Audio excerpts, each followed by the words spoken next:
ও নবীর ভাই ইনু একলা একলা কি করো তুমি? এই ধান গিলে পাই গেল গা, ধান কাটা লাগছিল, কোন দিন কাটমু চিন্তা করতেছি। কি ধান বেনে আসছিলে? এনকে ধান। এনকে? হ্যাঁ, এগুলো পাড়া আড়া টাইপের ভাত হয়ে যায়। হ্যাঁ হ্যাঁ হ্যাঁ। আচ্ছা নবীর ভাই, তোমরা যে আবাদ করো, হ্যাঁ আমি না এরা বস্তু মাথায় কাম করে না, তোমরা যে এত বুড়বগি কাম করো না। কি বুড়বো কি কাম করছি আবার? আচ্ছা ধান এটা কি ধানই তো গেছ? হ্যাঁ ধানই গাছি। এখন কি হয়েছে, ধানই হয়েছে না? হ্যাঁ ধানই হয়েছে। ধান গেড়ে যদি ধানই হয়েছে, আগের ধানি তুমি খাওয়ার পাইতা? এই বুঝে না, ষাট মারে কে ষাট মারবো না? আগে ধান গাড়ছি ধরো 5 কেজি, 5 কেজি ছিড়ে দিয়ে জ্বালা করে ওড়ে দিয়ে ধান কাটছি। কারার পরে এখন যে আমার ধান মোটামুটি 20 মণ ধান হবো 1 বিঘা মাটি। এই হবো না কে রাখো 20 মণ আগে ধরো 15 মণ তো হবো।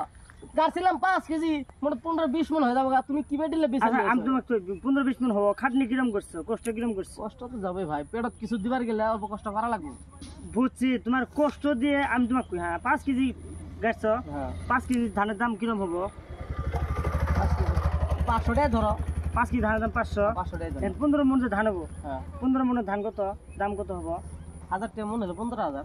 15,000। হ্যাঁ তুমি 1 বছর লাগছে না হইতে? 6 মাস। 6 মাস লাগছে। হ্যাঁ এই 6 মাস ভরাই তো খেতে আসা লাগছে, খাটনি করছো। কতদিন আইছি কতদিন আই নাই, কষ্ট ভাই করা লাগে। আচ্ছা, 6 কষ্ট মাসের হিসাব করলে ভাই খাবার পাবা না। তাহলে এটা বছর বলছো 6 মাসের জায়গায় 3 মাস হচ্ছে। বসো। আচ্ছা বসলাম, 6 মাসের মধ্যে 3 মাস ধরো, 6 মাস লাগছে না হ্যাঁ তো? কোনোদিন আসছে কোনোদিন 3 মাস ধরলাম। হ্যাঁ 3 মাস ধরলে একটা ধর কাম করো, হ্যাঁ মাসে ধর না দিলেও ধর 6,000 আজকে তো 6,000 টাকা ধরবো না, এই মাসে 6,000 টাকা দেয়। হ্যাঁ 3 মাসে কত হবো? 6,000 টাকা হলে হ্যাঁ 3 মাসে 18,000।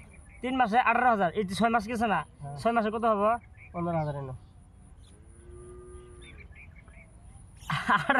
36,000 হবো। 6,000 টাকা মাসে কইলে না?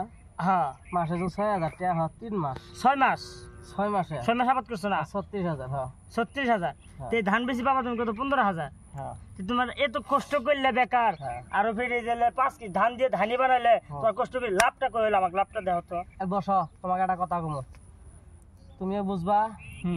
তো আমরা ভিডিও বানাইতেছি, আমাদের অডিয়েন্স গাইস বন্ধুরা ওরাও কিন্তু বুঝবো কথাটা। আচ্ছা আপনারাও বুঝছেন কিন্তু। তুমি যেটা কইছো তোমার কথা খারাপ না, মানছি আমি। তোমার কথা মতন যদি সবাই আবাদ না করে দোকানে কাম করে বা রাজমিস্ত্রি হোক গাড়িতে হোক যে কোনো কাম কাজে ব্যস্ত থাকে, কেউ যদি আবাদ না করে, তুমি কামাই করলে টাকা পয়সা উপার্জন করলে, ধান যদি আবাদ না করো তুমি খাবা কি? ধনী মানুষ না খায় মরবো, গরিব মানুষও না খায় মরবো। তুমি টাকা আছে তোমার হাতে কিন্তু চাউল নাই বাড়ির, দোকানে চাউল কিনবার যাবা, দোকানদারে কব কি ধান নাই চাউল কই পামু? ধান হলে ধান নাই, এই আঙ্গুর টাকা পয়সা আবাদ করা বাদ দিছি, আমরা বেলেগ কাম করি। আবাদ মৌসুম না করলে ভাই পেটে ভাত যাবো না। যার জন্য মানে গরিব মানুষ তো ও নিজের জন্য তো আবাদ করে খাওয়ার, এই যে বেশি জমা করে ভাই, বেশি করে করে যারা গৃহস্থ করে ওরা নিজের খাবার জন্য করে না, অন্যের জন্য চিন্তা করে। হ্যাঁ হ্যাঁ তুমি 10 বিঘা মাটি ধান লাগাইছো, ধরো তোমার 100 মণ ধান হয়েছে, তোমার 10 মণ হলে তোমার 1 বছর হয়ে যাবো। বাকি 90 মণ যে বেচলো, ওই 90 মণ আমরা খাবো, অডিয়েন্সে খাবো, সবাই খাবো। তো গাইস বুঝতেই পারতেছেন, গরিবরা এত কষ্ট যে করে বেশিরভাগ উপকার ধনী মানুষেরই হয়, আর ধনীরা নাকি গরিবদের দেখে অহংকার করে। তো গাইস আমরা বেশি কিছু কভার চাই না, যা কিছু বলার আপনি কমেন্টে বলে যাবেন। দয়া করে পারলে একটা শেয়ার করে দিবেন।